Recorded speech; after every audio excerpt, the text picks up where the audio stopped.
This segment right now is brought to you by AMP, Affordable Meal Prep. Affordable Meal Prep Rasa Pasta. You want to build muscle? Want to lose weight? Just eat healthy. Affordable Meal Prep, Brooksville, Florida. Because great food is the first step to feeling great. Affordable Meal Prep, Brooksville, Florida. Okay, will you stop? Okay, boys, whenever you finish playing Fez games. had time. I need my Fez. Yo, I just let's want get what's right mine. to it. I just want what's mine.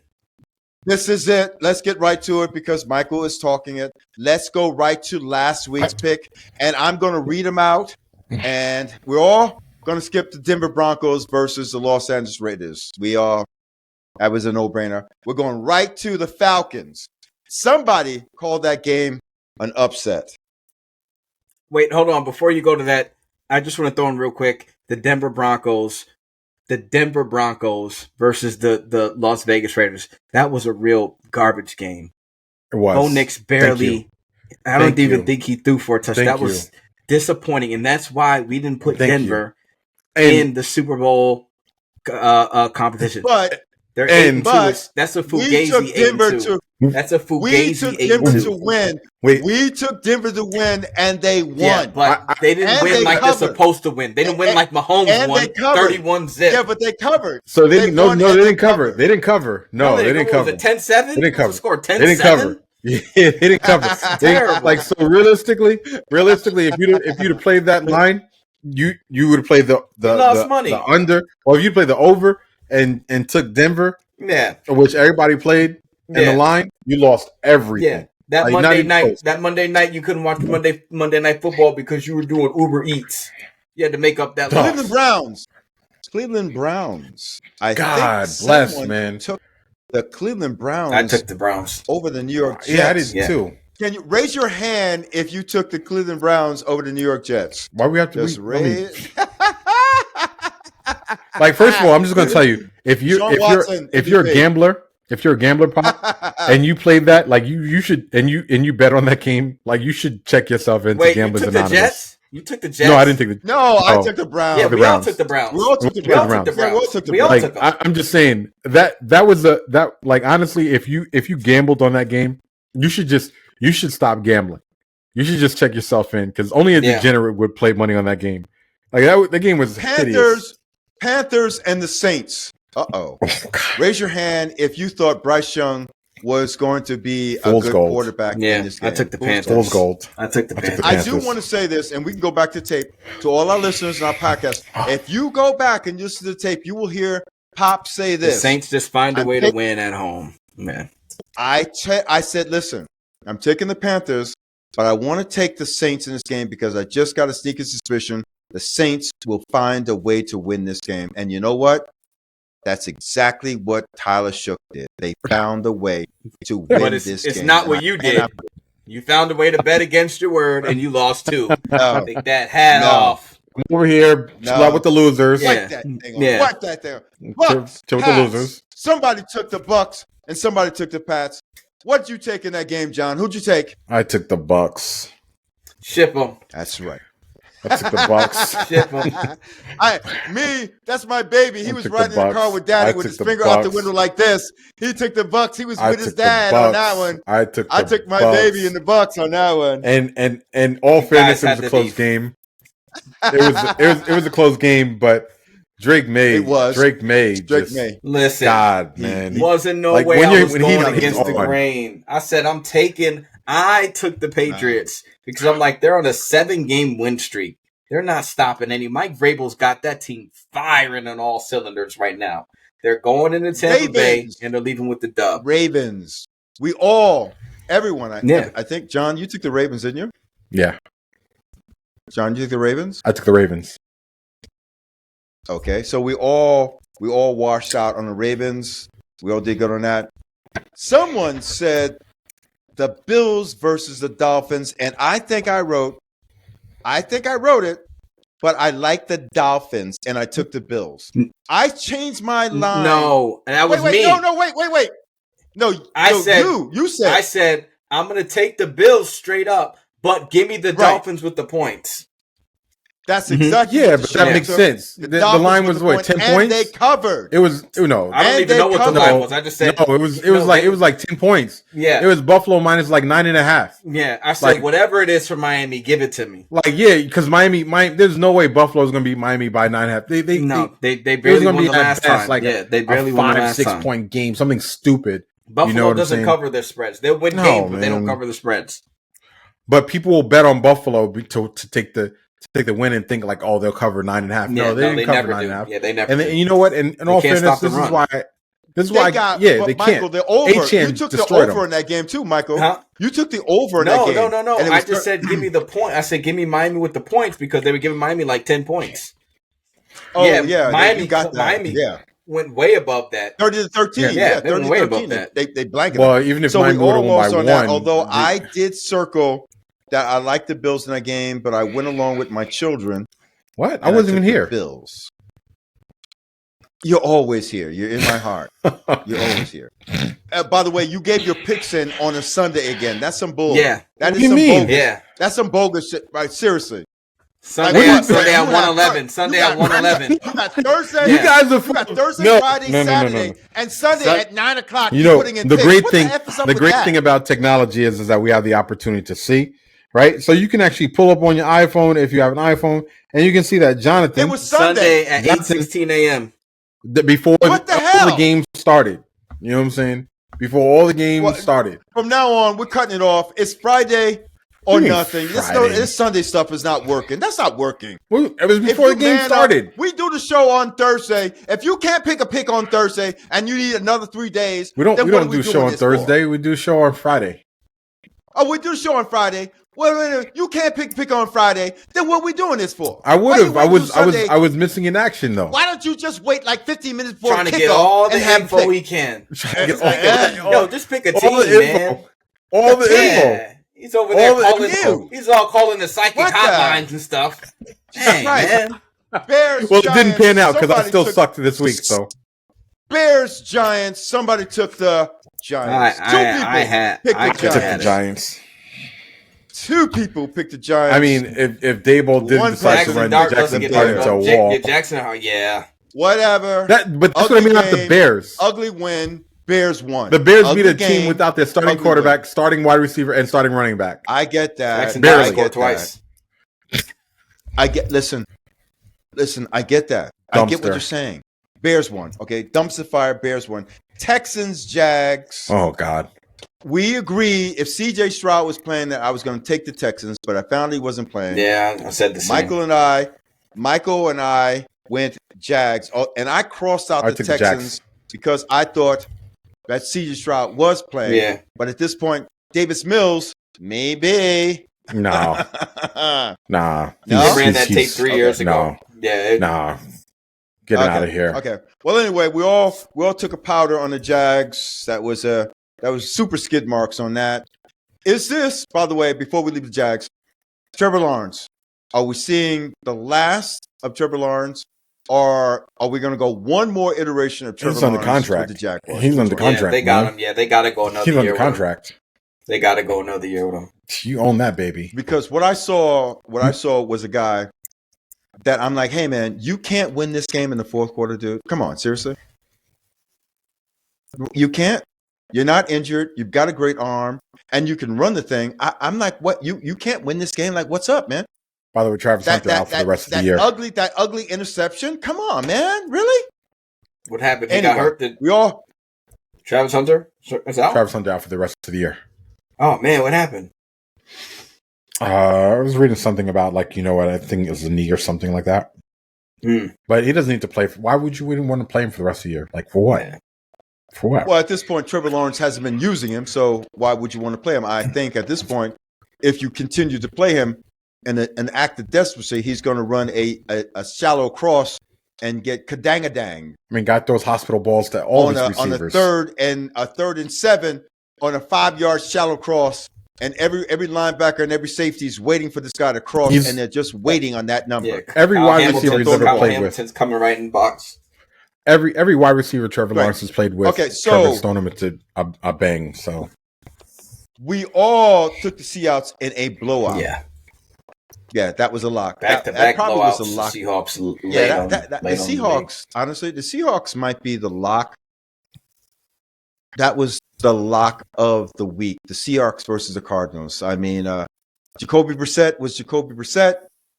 You got what you got out of him. You got 22 points. I didn't think he played that bad, but I think the Seahawks are just on another level. We all agree with that. The Detroit Lions. Not the Detroit, the Detroit Lions. They went into Commanders. But before we talk about that, you've got the number one quarterback in a game that you're probably not going to win. Why are you still playing him? True. Why would you do that? Is this another coach on the hot seat? No. Dan Quinn? Mm-mm. Dan Quinn? Hot seat? No? No. You know, this is the kind of thing that get a coach fired, though. You know, right? Yeah, but I don't. Not him. Maybe not him. Nah, I don't. Hey, okay, all right, okay. Well, we all took the Lions, so we all took a powder on that. We all took the Lions. Mm-hmm. Rams. We all took the Rams. Yep. Are we going to start picking four, or because at this point it looks like our picks are going to be similar? Is someone just going to have to stand up and be a dad and say the unthinkable in the next week's round of picks on Friday? Or are we all just going to be like, hey, laying down and playing kumbaya with the picks? Is somebody going to go out on a limb and reach out and touch a pick that nobody else will touch? I do. I took the Chargers. You guys took the Steelers. I took the Patriots. Yeah, you guys took the Bucs. The Chargers, on paper, the Chargers are a much better team, by the way, just on paper. Wait, so why did you guys take the Steelers? I took the Steelers because I thought believe Mike in Mike T T would coach him up. I firmly took the Chargers and gave my position why on the air. Jonathan, you weren't there, but I explained myself why I was taking the Chargers. You did. And can you repeat that again, please? I said I'm taking the Chargers because I don't believe that Aaron Rodgers can beat the Chargers defense like Justin Herbert can beat the Steelers defense. I've seen weaknesses in the Steelers defense, and I also believe that they shot their entire load last week when they played Daniel Jones in that must-win game. So they came out this week very sluggish, and Jim Harbaugh, he did exactly what he's very good at, is scheming up a plan to beat the opposing team, no matter who's on the other side of that ball. One thing I say about the Harbaughs is they don't get intimidated by other coaches. You know, they are very alpha coaches in the way they run, especially Jim. He's an alpha coach. So I was like, look, they're gonna play the game, get the ball out fast, scheme something up, run the football, and play game management. And with Aaron Rodgers, they had to get the ball out fast, but the Chargers were all over it. All over it. And Khalil Mack. What a Derwin James, by the way. Derwin James. Pro Bowl. James. He's still. Come on. He's a sledgehammer. He's a beast. He's a sledgehammer. James. You know what Derwin James reminds me of? Troy. Derwin James reminds me of he reminds me Bob of Sanders. A clean. He's a clean Vontaze Burfict.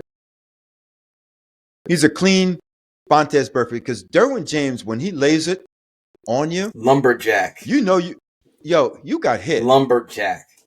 Yeah, if Derwin James lines you up like a BB, like and he gets a sight on you, you're gonna get knocked. Yeah.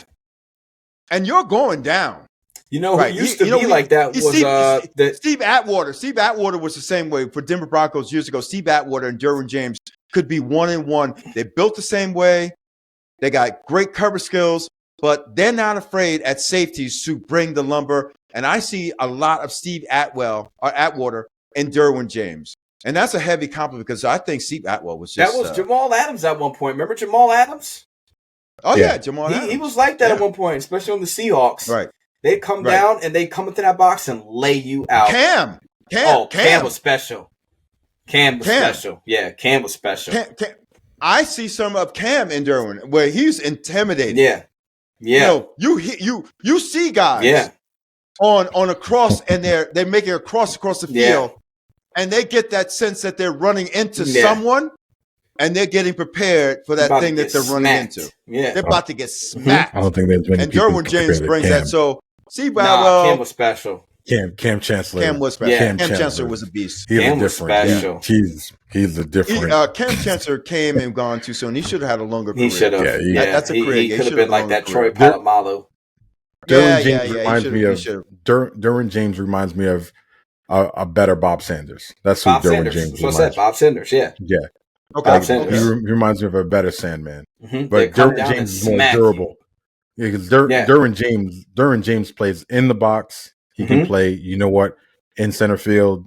Yeah. And Derwin James can hold up against coverage. Yeah. And he's always been like that. You know what I'm saying? Ever since they drafted him. There's a reason why he's a first round draft pick. Yeah. And a reason why he's still there. College days. He's still there.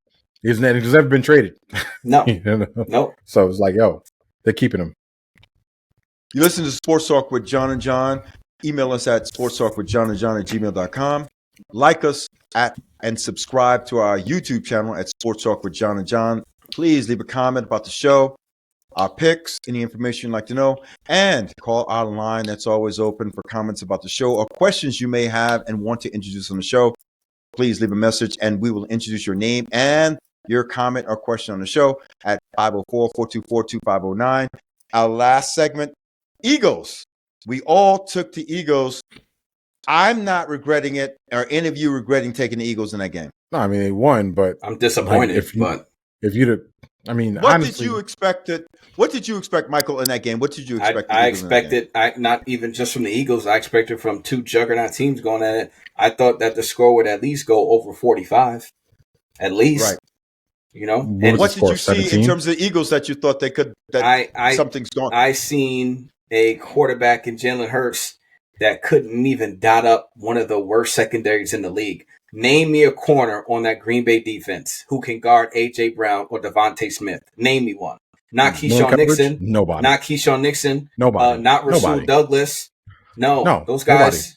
Those guys can't guard. So it's like all you're doing is if you can just get by Micah Parsons, if you can stop Micah Parsons, which they did a good job at, then you should be able to win the game. And Jalen Hurts could not make one read. He got away with the lucky pass over the top to Devontae Smith, and it was a bad pass, by the way. Thank God you had someone who, the Bama boy who can get up there and get it, because it's not like it was underthrown. It was underthrown, right. Yeah. But again, that's just how bad that secondary is for Green Bay. So what's going on, Michael? Just what's going on with Saquon, Michael? Just your comments. I think the league caught on. I think the league caught on, and they found a way, like Jonathan said, they found a way to scheme against it, whether they put 7 in the box or whether they kind of like hide their mic. They'll shift him to the side to make it look like he's coming off the edge, and then before hike, he'll just walk back to the middle, or he'll hike and he'll run back to the middle and he'll play that spy spot. So I think the league just caught on, and they found different ways to beat it. There was no way they were going to let that happen again this year. Absolutely no way. Mm-hmm. No way. Yeah. It's like we got the film, we seen it, but that's one and done. That's not going down again. You're going to beat us with your arm. Right. Jonathan, Eagles game. What's your take on that game?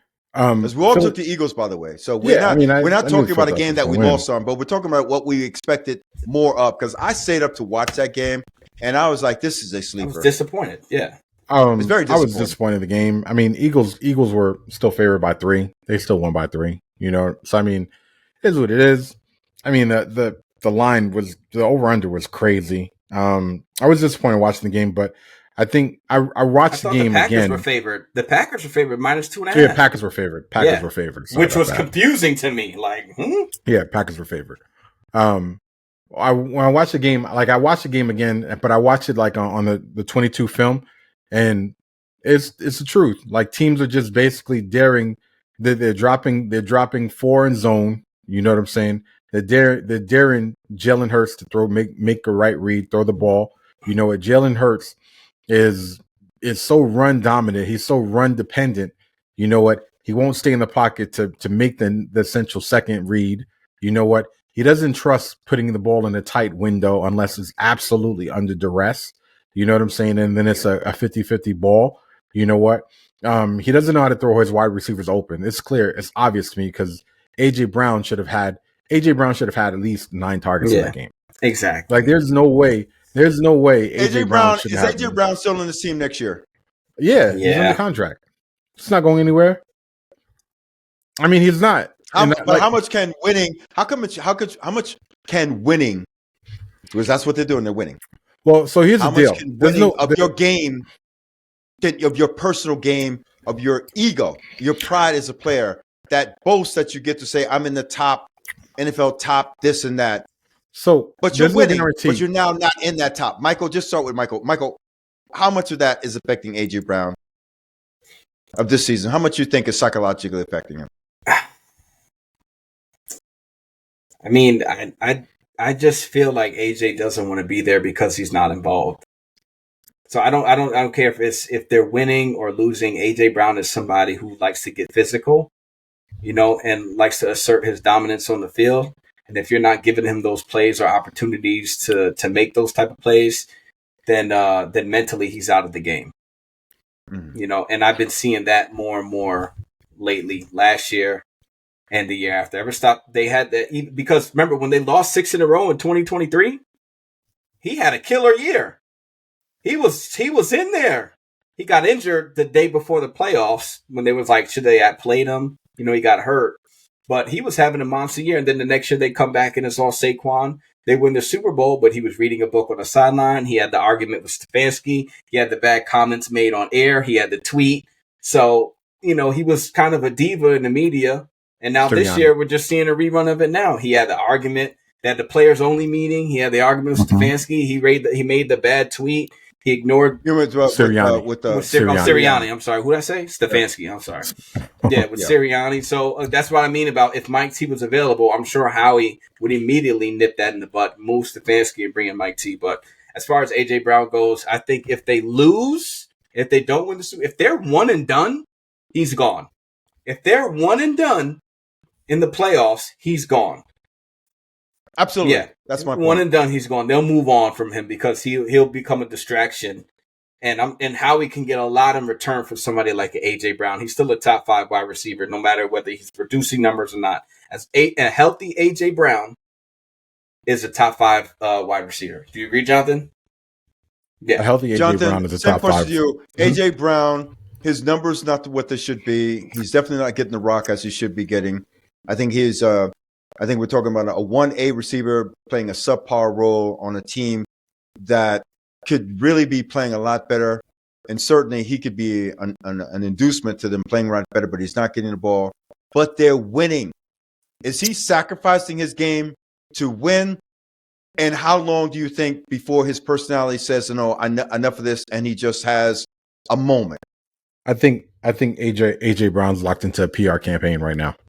That's what I think. Wow. Truth be told. The reason why is because the thing is that he doesn't want to get the diva mark. You know what I'm saying? Like, we all see what's going on. You know what I'm saying? If AJ Brown comes out and he openly says, trade me, or I want to get out of here, whatever like that, then essentially it becomes more about him, his gameplay, his numbers. And for a wide receiver looking to get the bag, the minute you get labeled as a diva, at that point in time, you don't get the bag. You know what I'm saying? Or you have to, or you get shipped somewhere that's bad, and then you have to fight your way back up in the rankings again. You know what I'm saying? Like, kind of like humbled yourself. Yeah. So I think AJ Brown is waiting for the rest of media land to basically sing his song for him, right? Because the rest of us see that. Why is Jalen Hurts not throwing the ball to AJ Brown? The rest of us can see that. Like, we're like, yo, why aren't you throwing the ball to him? Like, he's AJ Brown. Like, 5 yards, 7 yards. Come on. I'm just saying, if Rasul Douglas is guarding AJ Brown, then AJ Brown should have every target every time there's a passing opportunity. AJ Brown should have an first, second, third read. AJ Brown absolutely first. Right, absolutely. Like, I would stare him down. It doesn't matter. That's you know what I'm saying? I don't care. You can't scheme away to give him the ball. I think AJ Brown is savvy enough to understand that, you know what, he has to play that fine line where he can't openly come out and do the TO thing, approach the media. You know what I'm saying? And I think that's what he's afraid of right there. That what you just said right there, TO. Yeah, I mean, he doesn't want to get that label, right? You know what I'm saying? But I think Mike is right.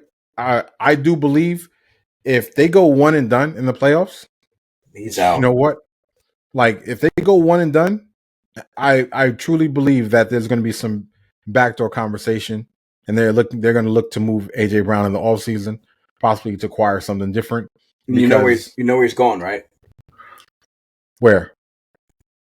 Who do you think would take him? AJ Brown? Yeah, I know a team that needs a wide receiver. But what you know, he goes right to Mike Vrabel, back to Mike Vrabel. I would imagine. Absolutely. I would imagine back to Mike Vrabel. Mike Vrabel never wanted him to go. Mike Vrabel never wanted him to leave Tennessee. I mean, I don't know. I don't know if they can make that work. They can make it work. No, I think AJ. They can make it work. I think AJ Brown. Here, Michael. Here's my take on AJ Brown. If they one and done, I don't think one and done enough. I think he's actually going to leave no matter what. One and done or not, I think he's out. Well, he has to get traded. He has to get traded. But I tell you the team Pittsburgh. That I think would take AJ Brown in a heartbeat, and that would be the San Francisco 49ers. No. They would take him in a heartbeat. No way. Oh. No way. Oh, yeah. No way. They can't afford him. They can't afford him. They can't afford Okay. Can't afford anything. The next team that would take AJ Brown, and I think he wants to stay. If I'm him, Pittsburgh. I'm going to go someplace south. I'm going to stay. I'm going to look at Tampa Bay if I was AJ Brown. They can't afford him either. Bay. Yeah, they got no shot. I think AJ Brown in Tampa Bay would be a good pick in Tampa Bay. And you still got Mike Evans under contract. You have arguably the rookie of the year at wide receiver as well. You're not going to take, and you still got Sterling Shepard under contract. What we're going to send Tampa? We're going to send AJ Brown to AFC. I told you where he would go. AJ Brown would either go to New England or go to Pittsburgh in a heartbeat. Mm-hmm. There's your two teams. You can say no if you want to, but you know what? Giving AJ Brown the opportunity to go to a Mike T team, if Mike T can secure a quarterback, because they need a weapon, like he would get targets. He's going to go to draft capital. He is going to go to a team. If he leaves and he has an opportunity to dictate where he goes, he is going to go to a team that has a need for a wide receiver that he knows he's going to get targets. He's not going to go to another team where he can basically be, a 1A to Brown 1 already. In Baltimore. No, he's not going to Baltimore. They can't afford him either. He's not. The reason why he's not going to Baltimore is because AJ Brown is going to go to a pass-heavy offense. New England. He's not. Why would he want to go? Think about it. You're gonna AJ trade Brown to Buffalo. But no, he's not going. Contrary to belief, I don't think there's many wide receivers that actually do really want to play with Josh Allen. Yeah. I mean, I'm they're saying not even. it. They're a tight end pass heavy. They're not letting Josh Allen launch it anymore. That's why Stephon Diggs left. Yeah, it was. Stephon was like, "I'm out here," and I'm like, "Yo, man, you're on a good team. What are you doing that for, son?" They run 13 personnel all day long. You know what? I mean, look, Keon Coleman isn't exactly lighting up, and you talk about a team that you watch 22 film on, and the guy should have more opportunities to catch the ball.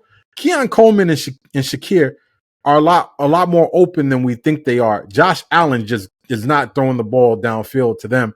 However, he's looking at Dalton Knox. He's looking at Kincaid. Yeah. You know what? Josh Allen throws a lot of underneath stuff. You know what I'm saying? Or I'm just throw his running backs. Yeah. I'm just saying. Michael, we got 1 minute going to the show. What are your comments about this week in terms of football, player or team? We got 30 seconds. This week I'm going to put a lot of emphasis on I'm gonna say the Seattle Seahawks.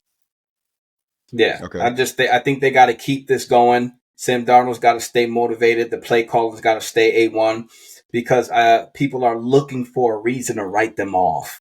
I think they're searching for a reason, so they got to just keep the hype going and keep winning. And the way they've been winning, 31 points before the half, so they're looking like the new Detroit Lions of the East when it comes to putting up points.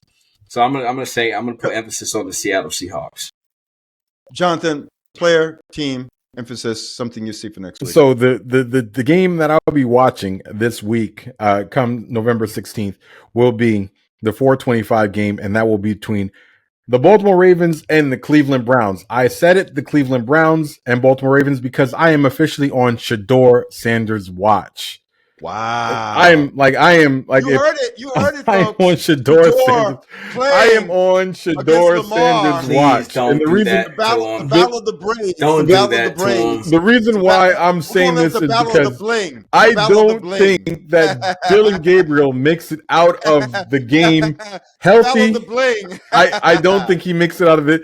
Look, if the guy leads the league in turnover worthy plays, and he's about to play a defense that loves to collect turnovers. You know what I'm saying? They're not dropping interceptions over there in Baltimore land. Like Marlon Humphreys is licking his chops. He's saying to himself right now, like, look, if the ball's in the air, you know what? I'm coming down. They're about to load up the box. They're going to blitz this kid. This kid's going to do something stupid. I look forward to seeing him throw not 1, not 2, not 3, but maybe 4 picks. You know what I'm saying? Potentially. Prop bet. Do they get a strip fumble? Strip fumble TD or pick six? Yes. Strip fumble or pick six? Strip fumble. Absolutely. Absolutely. Maybe both. Right. Maybe strip fumble and pick six. But the reason why I'm saying that is because I think that against the Baltimore Ravens, Tommy Rees will have absolutely no choice but to pull Dylan Gabriel out of this game because the Ravens are on a mission because they have to make the playoffs. So you're going to get the best that the Ravens have to offer. And then you have Harbaugh who wants to make a statement game. And then you have a lot of Baltimore Ravens players out there that are just saying this is a division rival. We are going to go and smack this team. And there's nothing they can do. Mm-hmm. And I think that you're not going to leave. If he throws two picks within the first 2 quarters, half, there's no way you trot him back on the field to get embarrassed early. You got to go to the backup quarterback at that point in time. And that would be none other than 12. So get your wrists up. Get your wrists up. You've heard it. You've heard it here on the show. We'll be back on Friday for our closing show for the week's picks. Please stay tuned for that. Listen to us at Sports Talk with John and John at Gmail, or email us at sportstalkwithjohn@gmail.com. And see our YouTube channel at Sports Talk with John and John. Go back to some of our shows, look at our tapes. Comment. Please leave a comment. We do answer our comments. And if you have a question or something you'd like to be on the show, please leave a call. 504-424-2509. I'm John. I'm John. I'm Sharp. And thank you very much for listening. Have a good evening.